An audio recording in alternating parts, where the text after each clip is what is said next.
بسم اللہ الرحمن الرحیم نحمده ونصلی علی رسولہ الکریم اما بعد اعوذ باللہ من الشیطان الرجیم بسم اللہ الرحمن الرحیم وَإِذَا سَأَلَكَ عِبَادِي أَنِّي فَإِنِّي قَرِيبٌ أُجِيبُ دَعْوَةَ الدَّاعِ إِذَا دَعَانِ فَلْيَسْتَجِيبُوا لِي وَلْيُؤْمِنُوا بِي لَعَلَّهُمْ يَرْشُدُونَ۔ میں اختصار کے طور پہ یہ آپ کو بتانا چاہتا ہوں کہ اس آیت کے پہلے بھی رمضان کے احکام کا اللہ نے تذکرہ کیا ہے اور اس کے بعد بھی رمضان کے احکام کا تذکرہ کرتے ہوئے اللہ تعالیٰ نے بات کو روکا اور جو سب سے اہم بات تھی اس کو بیان کیا، وہ ہے عقیدے کی اصلاح۔ گویا کہ اللہ تعالیٰ نے یہاں یہ اعلان کیا ہے کہ روزہ بہت بڑی عبادت ہے، اتنی بڑی عبادت کہ فرشتوں کو اس کا ثواب لکھنے کی بھی اجازت نہیں، بلکہ اللہ تعالیٰ نے فرماتے ہیں کہ تم روزہ لکھو اور اس کا ثواب میں قیامت کے دن دوں گا جب روزے دار میرے پاس آئے گا۔ فَإِنَّهُ لِي وَأَنَا أَجْزِي بِهِ، میں ہی اس کا بدلہ دوں گا۔ تو اس لیے اللہ تعالیٰ نے فرمایا کہ کہیں اتنی بڑی عبادت عقیدے کی خرابی کی وجہ سے وہ ضائع نہ کر بیٹھنا۔ عقیدے میں اگر شرک کی ملاوٹ ہوئی تو یاد رکھو روزہ کیا جتنی بھی عبادات ہیں اللہ کے ہاں قابل قبول نہیں ہوگی۔ اسی لیے اللہ تعالیٰ نے روزے کے احکام کا تذکرہ کرتے ہوئے بات کو روک کے یہ فرمایا کہ اپنے عقیدوں کی اصلاح کرو۔ وَإِذَا سَأَلَكَ عِبَادِي أَنِّي فَإِنِّي قَرِيبٌ أُجِيبُ دَعْوَةَ الدَّاعِ إِذَا دَعَانِ فَلْيَسْتَجِيبُوا لِي وَلْيُؤْمِنُوا بِي لَعَلَّهُمْ يَرْشُدُونَ۔ یہ میرے بندے جب آپ سے میرے بارے میں پوچھیں تو آپ ان کو کہہ دو کہ میں قریب ہوں۔ تم اگر یہ خیال کرتے ہو کہ ہماری رب سنتا نہیں اور ان کی موڑتا نہیں، یہ بد عقیدہ ہے، یہ سب سے برا عقیدہ ہے کہ رب ہماری سنتا نہیں۔ اللہ تعالیٰ تو فرماتے ہیں اجیب دعوت الداعی اذا دعان، میں جب بھی کوئی دعا کرنے والا دعا کرتا ہے میں اس کی دعا کو قبول کرتا ہوں۔ تو اس میں سب سے اہم مسئلہ جو ہے وہ یہ ہے کہ اللہ تعالیٰ فرماتے ہیں کہ میں تمہارے قریب ہوں۔ اے اللہ تو کتنا قریب ہے؟ اللہ تعالیٰ فرماتے ہیں وَلَقَدْ خَلَقْنَا الْإِنسَانَ وَنَعْلَمُ مَا تُوَسْوِسُ بِهِ نَفْسُهُ وَنَحْنُ أَقْرَبُ إِلَيْهِ مِنْ حَبْلِ الْوَرِيدِ۔ آپ میرے بندوں کو بتا دو کہ میں ان کی شاہ رگ سے بھی زیادہ قریب ہوں۔ لیکن یہاں ایک بات بہت اہم ہے جو آپ کو بتانی ہے کہ بعض کہتے ہیں کہ اللہ تعالیٰ ہر ایک میں موجود ہے، ہر میں اللہ موجود ہے۔ تو یہ بات یاد رکھنی چاہیے کہ اللہ علم کے اعتبار سے اللہ تعالیٰ علم کے اعتبار سے شاہ رگ سے زیادہ قریب ہے، لیکن ذات کے اعتبار سے اللہ تعالیٰ عرش پر ہے، کیونکہ اللہ تعالیٰ فرماتے ہیں الرحمن علی العرش استویٰ، رحمان عرش پر مستوی ہے۔ علم کے اعتبار سے اللہ شاہ رگ سے بھی زیادہ قریب اور ذات کے اعتبار سے اللہ تعالیٰ عرش کے اوپر ہے۔ یہ عقیدے کا مسئلہ ہے، اس لیے آپ نے عقیدے کی اصلاح کرنی چاہیے۔ اور اللہ تعالیٰ فرماتے ہیں اجیب دعوت الداعی اذا دعان، میں دعا کرنے والے کی دعا کو سنتا ہوں کیونکہ میں خالق ہوں۔ یہ کہنا کہ اللہ تعالیٰ ہماری سنتا نہیں یہ ایک کفریہ کلمہ ہے، اس سے گریز کرنا چاہیے، بلکہ اللہ تعالیٰ تو فرماتے ہیں میں ہر ایک کی دعا سنتا ہوں، قبول کرتا ہوں، لیکن تمہارا عقیدہ یہ درست ہونا چاہیے۔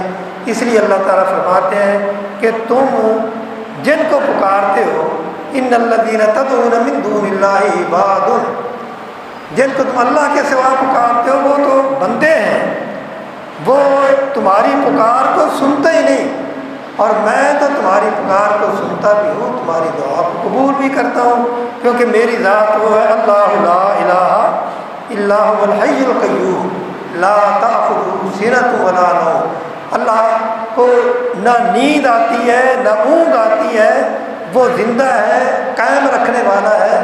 اس لیے اپنے رب کو پکارو، اپنے رب سے مانگو، اسی کی عبادت کرو اور عقیدے کی اصلاح کرو۔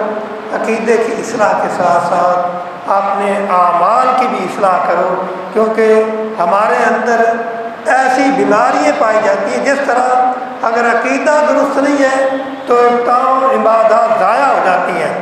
اگر کسی کا عقیدہ درست ہے لیکن اس کے اندر یہ برے اعمال پائے جاتے ہیں تو اس کو بھی اس کی یہ عبادتیں کوئی فائدہ نہیں پہنچاتی، کیونکہ رسول اللہ صلی اللہ علیہ وسلم نے فرمایا ثلاثۃ لا یحنو لصاحب عیش، 3 گناہ ایسے ہیں اگر وہ کسی میں پائے جائیں تو وہ کبھی خوشحال زندگی بسر نہیں کر سکتا۔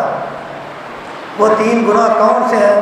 الحقد والحسد وسوء الخلق۔ ایک تو کینہ جو آج ہمارے اندر عام پایا جاتا ہے، یعنی ایک مسلمان دوسرے مسلمان کے خلاف، بھائی کے خلاف کینہ رکھتا ہے، ہمسایہ کے خلاف کینہ رکھتا ہے، اور اسی طرح حسد ہے۔ یہ حسد اتنی بری بیماری ہے کہ حسد نے بھائی کو بھائی سے قتل کروا دیا، اور بھائی کو بھائیوں سے کنویں میں ڈلوا دیا۔ لیکن یہ بات یاد رکھیں کہ حسد کرنے والا ہمیشہ خسارے میں رہا ہے، اور جس سے حسد کیا گیا اللہ تعالیٰ نے اس کو فائدہ پہنچایا۔ آدم علیہ السلام کے بیٹے نے ایک دوسرے اپنے بھائی سے حسد کیا اور اس کو قتل کر دیا۔ پھر اس کے بعد کیا ہوا؟ پچھتاوا ہوا، اور اللہ تعالیٰ نے فرمایا، رسول اللہ صلی اللہ علیہ وسلم نے اس کی اطلاع دی کہ قیامت تک جتنے قتل ہوں گے ان سب کا گناہ قاتل کو بھی ملے گا، اور وہ پہلے قتل کرنے والے آدم علیہ السلام کے بیٹے کو بھی ملے گا۔ یعنی اس نے اپنی آخرت کو تباہ کر لیا۔ اور اسی طرح یوسف علیہ السلام کے بھائیوں نے یوسف علیہ السلام سے حسد کیا، کنویں میں پھینکا، تو اس کا نتیجہ کیا نکلا؟ وہ پشیمان ہوئے۔ ایک دن ایسا آیا کہ وہ سارے مجبور ہو کے یوسف علیہ السلام کے قدموں میں بیٹھے ہیں، اور اللہ تعالیٰ نے یوسف علیہ السلام کو مصر کے تخت کا مالک بنا دیا۔ یعنی حسد کرنے والا خسارے میں رہتا ہے، اور جس سے حسد کیا جاتا ہے اس کو اللہ تعالیٰ بہت فضیلت عطا کرتے ہیں، بہت آگے لے جاتے ہیں۔ اس لیے اپنے آپ کو حسد سے محفوظ رکھو۔ اس لیے رسول اللہ صلی اللہ علیہ وسلم نے فرمایا لا تحاسدوا ولا تباغضوا ولا تدابروا وكونوا عباد اللہ اخوانا۔ اے اللہ کے بندو، ایک دوسرے سے حسد نہ کرو، ایک دوسرے کے خلاف بغض نہ رکھو، اور ناراضگی کی وجہ سے ایک کو دیکھ کے دوسری طرف منہ نہ پھیر لیا کرو۔ کونوا عباد اللہ، اے اللہ کے بندو تم بھائی بن کے رہو، بھائیوں کی طرح رہو، حسد نہ کرو ایک دوسرے سے، اور رشتہ داریوں کو قطع بھی نہ کرو۔ واتقوا اللہ الذی تساءلون بہ والارحام، اللہ تعالیٰ نے فرمایا کہ رشتوں کو توڑنے سے ڈرو، کیونکہ رشتہ اتنا مقدس رشتہ ہے کہ جب اللہ تعالیٰ نے اس رشتے کو پیدا کیا تو اس نے اللہ کی کمر کو پکڑا، کہنے لگا کہ اے اللہ میں تیری پناہ چاہتا ہوں۔ اللہ تعالیٰ نے فرمایا کہ یہ وقت بھی پناہ کا ہے اور یہی جگہ پناہ کی ہے جہاں تو نے لی ہے، لیکن میں تیرے ساتھ یہ وعدہ کرتا ہوں جو تجھے توڑے گا میں اسے جہنم میں داخل کروں گا، جو تجھے ملائے گا میں اسے جنت میں داخل کروں گا۔ اتنا بڑا یہ ثواب ہے رشتہ داریوں کو ملانے کا، جس سے آج ہم معمولی وجہ سے ہم اپنے رشتوں کو منقطع کرنے کے لیے تیار ہو جاتے ہیں، حالانکہ یہ اتنا برا عمل ہے۔ رسول اللہ صلی اللہ علیہ وسلم نے فرمایا کہ اگر کوئی مسلمان بھائی اپنے مسلمان بھائی سے حسد رکھتا ہے، قطع تعلقی کرتا ہے، قطع کلامی کرتا ہے، تو جب تک وہ صلح نہیں کر لیتا، یعنی بغیر کسی دینی عذر کے، دینی وجہ ہو تو پھر ایک الگ بات ہے، لیکن اگر آپ نے دنیاوی اغراض کی خاطر وہ کسی اپنے مسلمان بھائی سے قطع تعلقی کرتا ہے تو رسول اللہ صلی اللہ علیہ وسلم نے فرمایا جب تک وہ اپنے بھائی سے صلح نہیں کر لیتا اس کا کوئی عمل اللہ کے ہاں قبول نہیں ہوتا۔ یعنی عمل لکھے جاتے ہیں، جس طرح آپ یہ کہہ لیں کہ اکاؤنٹ میں پیسے پڑے ہوئے ہیں، اس کو فریز کر دیا گیا ہے، اس سے کوئی فائدہ نہیں اٹھایا جا سکتا جب تک اس اکاؤنٹ کی اصلاح نہیں ہوگی، وہ رقم فریض ہے۔ اسی طرح یہ نیکیاں اس آدمی کی جو اپنے مسلمان بھائی کے ساتھ قطع تعلقی کرتا ہے اس کی نیکیاں ہیں، لیکن ان سے کوئی فائدہ نہیں پہنچے گا جب تک وہ صلح نہ کر لیں گے۔ یہ معاملہ عام ہے ہمارے اندر، اس لیے اپنی اصلاح کرنی چاہیے۔ اور ایک اور بیماری جو عام پائی جاتی ہے، رسول اللہ صلی اللہ علیہ وسلم نے فرمایا کہ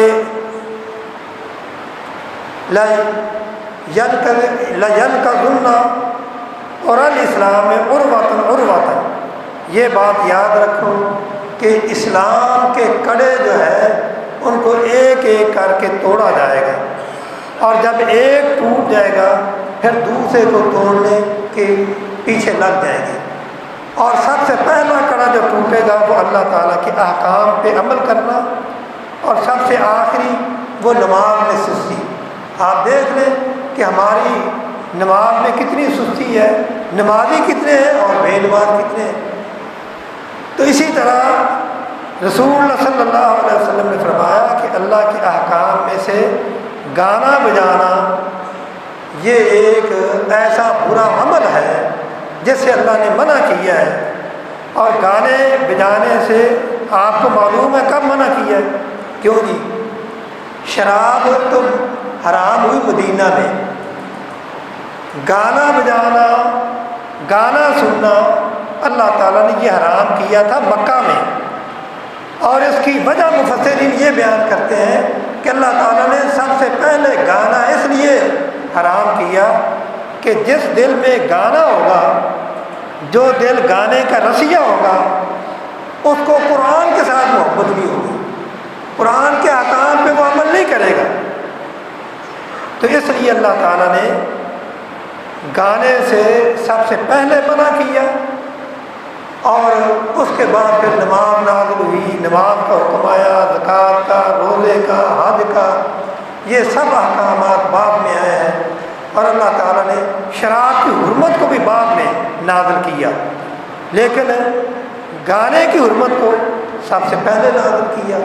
اور رسول اللہ نے فرمایا کہ گانے کی وجہ سے دل میں نفاق پیدا ہوتا ہے، اور آپ نے فرمایا کہ ایک ایسا وقت آئے گا کہ گانا لوگوں کے سروں کے پاس گایا جائے گا۔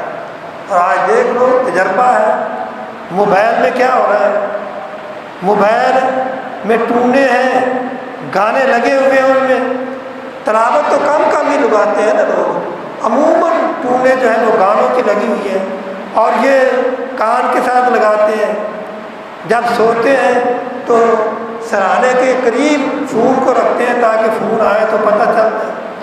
تو یہ چیزیں ایسی ہیں جن سے رسول اللہ صلی اللہ علیہ وسلم نے منع کیا ہے، اور یہ وہ چیزیں ہیں جو روزے جیسی عبادت کو ضائع کر دیتی ہیں۔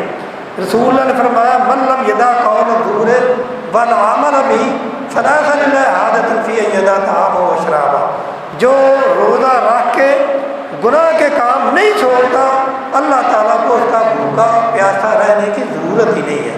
اللہ تعالیٰ سے دعا ہے اللہ تعالیٰ ہمیں ان برائیوں سے بچنے کی توفیق عطا فرمائے۔ ایک اللہ تعالیٰ ہمیں اپنے عقیدے کی اصلاح کرنے کی توفیق دے، اور ان برے اعمال سے اللہ تعالیٰ ہمیں محفوظ رکھے۔ وآخر دعوانا ان الحمد للہ رب العالمین۔